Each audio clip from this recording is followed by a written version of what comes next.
Bonjour à tous! Alors, je suis ravie de vous retrouver pour cette nouvelle vidéo qui sera consacrée à ma planche de tampons. Donc moi j'ai choisi celle de chez Tim Holtz, donc je vais vous faire une revue un petit peu détaillée sur celle-ci. Je vais vous expliquer pourquoi moi j'ai choisi celle de chez Tim Holtz et vous donner les différences avec celles qui existent autrement sur le marché. Donc voilà, donc si cette vidéo vous intéresse, c'est parti! Donc pour commencer, une presse à tampons, ça sert à pouvoir faire des tamponnages précis et à pouvoir retamponner exactement au même endroit si jamais le tamponnage premier ne s'est pas suffisamment fait correctement. Donc ça, c'est vraiment le gros avantage des presses à tampons. Donc c'est très utile en carterie, essentiellement, et éventuellement pour les mini-albums ou pour les pages de scrap. Donc voilà comment celle-ci se présente. Donc, premier avantage qu'elle a par rapport à l'un de ses concurrents qui est la We Are Memory Keepers, celle-ci est aimantée. Donc elle possède 2 aimants pour pouvoir correctement tenir le papier. Donc je vous conseille pour les aimants de mettre du masking tape autour des petits aimants pour pouvoir facilement les retirer. Donc cette planche fonctionne avec des tampons clear comme ceci et des tampons montés sur mousse comme cela. Donc on va commencer par un tampon clear. Donc pour cela, assurez-vous que sur votre plaque vous ayez bien le mot clear en haut à gauche d'inscrit. Je vais prendre ce tampon là. J'ouvre la planche, je prends un papier de brouillon que je viens caler ici et je place mes aimants pour tenir le papier. Je prends mon tampon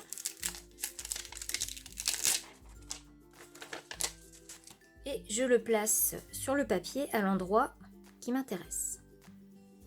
Voilà. Je referme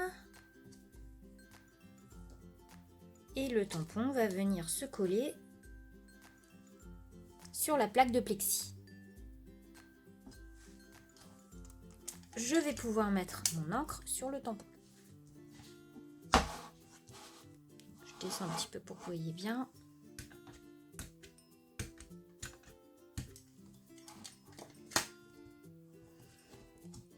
Et je referme.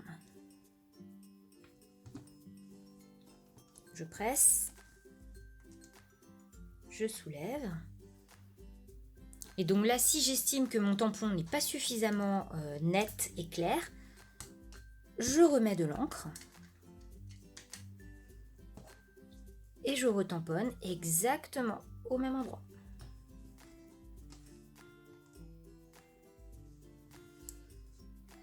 Voilà, ce qui fait un tampon qui est parfait. Pour pouvoir tamponner maintenant un tampon monté sur mousse, donc un tampon caoutchouc monté sur mousse, je vais prendre ma plaque, la mettre à la verticale et l'enlever. Et je vais tout simplement la retourner. Voilà, et donc maintenant vous voyez qu'en haut à gauche c'est écrit Rubber. Donc c'est pour ce style de tampon. Donc et bien là on va faire la même chose. Je place mes petits aimants. Je place mon tampon.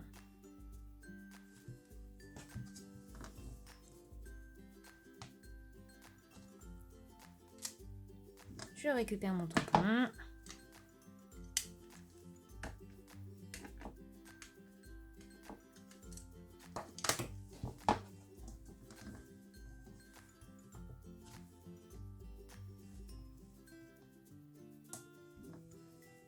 Donc là, on va dire que j'estime que c'est pas bien fait. Donc je reprends.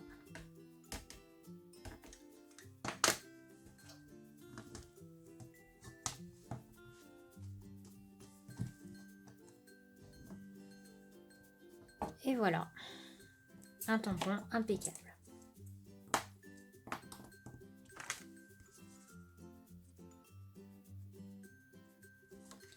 Donc maintenant, pourquoi j'ai choisi cette presse à tampons plutôt qu'une autre?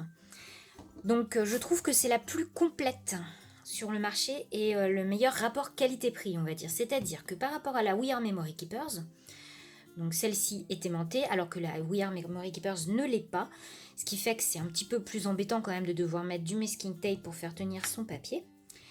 Et a priori, j'ai eu des retours de la We Are Memory Keepers comme quoi les charnières avaient tendance à bouger puisqu'elle est censée s'adapter aux deux épaisseurs de tampons, clear et caoutchouc monté sur mousse. Ce qui fait que des fois, on a un petit peu de jeu dans la charnière qui fait que ça peut être un petit peu compliqué de retamponner exactement au même endroit. Ensuite, on a par rapport à la Sweet Petunia, donc la Misty est très très chère. Elle est aimantée comme cette planche, mais la Misty, elle est fermée. C'est-à-dire que vous ne pouvez pas mettre un papier très grand en fait. Ici, moi, ça n'est pas fermé, donc je peux aller jusqu'à des pages 30-30. Il suffit à chaque fois juste tourner ma page en fait pour la retrouver sur la planche. Donc voilà, et au niveau du prix, celle-ci, moi j'ai payé dans les 39 € et elle est au même prix que la We Are Memory Keepers. La Misty est elle beaucoup plus chère et un petit peu moins facile à trouver. Donc voilà, donc j'ai vraiment attendu que la Tim Holtz pour Tonic Studio soit sortie parce que c'est vraiment celle-là que je voulais. Il me semble que Stampin' Up va sortir sa presse à tampons très prochainement. J'ai plus le nom en tête. Et qui, elle, sera dans les 59 €. A priori, elle sera également très très bien. Donc voilà. J'espère que cette petite revue vous aura plu. N'hésitez pas à me dire en commentaire ce que vous en pensez de cette presse à tampons. Si vous avez la We Are Memory Keeper, si vous en êtes content. La Misty. N'hésitez pas, donnez-moi vos retours. Je serai très contente de vous lire. Bon bah voilà, sur ce, je vous fais plein de gros bisous. Et puis je vous dis à très vite dans une nouvelle vidéo. Allez, bye bye!